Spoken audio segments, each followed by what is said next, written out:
12 ఏళ్ల తర్వాత ICC champion ట్రోఫీని Bharat ముద్దాడింది. Dubai వేదికగా ఆదివారం జరిగిన ఐసీసీ ట్రోఫీ ఫైనల్ మ్యాచ్లో బలమైన న్యూజిలాండ్ జట్టుపై భారత్ 4 వికెట్ల తేడాతో విజయం సాధించి ఐసీసీ ఛాంపియన్ ట్రోఫీని సగర్వంగా ఎత్తింది. ఈ మ్యాచ్ను దేశం మొత్తం ఎంతో ఉత్కంఠంగా చూసింది.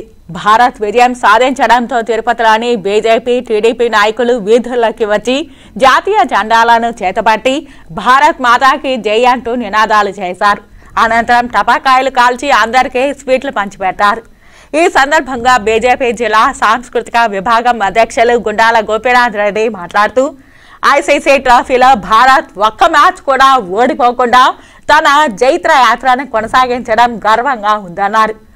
లీగ్ మ్యాచ్ దశలో చిరకాల ప్రత్యర్థి పాకిస్తాన్ సెమీఫైనల్లో బలమైన ఆశలను ఓడించి ఉత్కంఠ భరితంగా సాగిన ఫైనల్ మ్యాచ్లో భారత్ జట్టు సభ్యులందరూ బౌలింగ్లను, ఫీల్డింగ్లను, బ్యాటింగ్లను సమిష్టిగా రాణించి న్యూజిలాండ్పై అపూర్వ విజయం అందుకోవడం సంతోషంగా ఉందన్నారు. బీజేపీ జిల్లా సాంస్కృతిక విభాగం కన్వీనర్ గుండాల గోపీనాథ్ రెడ్డి, బీజేపీ నాయకులు మల్లారపు రవిప్రసాద్, తొండమనాటి సుబ్రహ్మణ్యం రెడ్డి, పాటిబండ మురళి, రాజశేఖర్ రెడ్డి, టీడీపీ నాయకులు చిత్రపు హనుమంతరావు, సింగంశెట్టి సుబ్బరామయ్య, క్రీడాభిమానులు ప్రసాద్, భాస్కర్, శ్రీనివాసులు, జ్యోతి, లక్ష్మి, పుష్పలత తదితరులు పాల్గొన్నారు.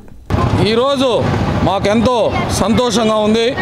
ఛాంపియన్స్ ట్రోఫీలో మన భారత్ విజయం సాధించింది.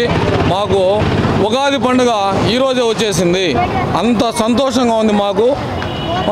మంచి ప్లేయర్లు బాగా ఆడి ప్రతి ఒక్క మ్యాచ్లో అన్నిట్లో విజయం సాధించాం. అపజయం అనేదే లేదు భారత్కి. ఈరోజు ట్రోఫీ రావడం మాకు చాలా సంతోషంగా ఉంది. క్రీడా ప్లేయర్లకి మేము ప్రత్యేక ధన్యవాదాలు తెలియజేసుకుంటూ ఇదే ఉత్సాహంతో అన్ని రంగాల్లో మన భారత్ నెంబర్ 1గా ప్రపంచంలో ఉండాలని ఆ కలియుగ వెంకటేశ్వర స్వామి మనకందరికీ ఆశీస్సులు అందించాలని ఈరోజు చాలా సంతోషంగా ఉంది. ట్రోఫీని మనం గెలుచుకోవడం క్రీడా ప్లేయర్లకి మేము ధన్యవాదాలు తెలుపుతున్నాం. ఈరోజు దుబాయ్ వేదికగా ఐసీసీ ఛాంపియన్ ట్రోఫీ ఫైనల్కి ఇండియా చేరుకోవడం ఒక శుభసూచకం.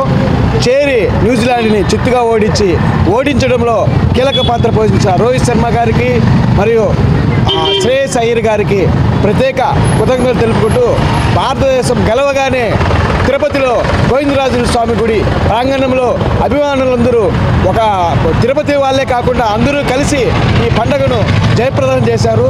ఉగాది 30వ తేదీ రావాల్సింది ఈరోజే తిరుపతి వాసులకి, ఆంధ్రప్రదేశ్ వాసులకి ఈరోజే ఉగాది రోజులుగా అందరూ జరుపుకుంటున్నారు.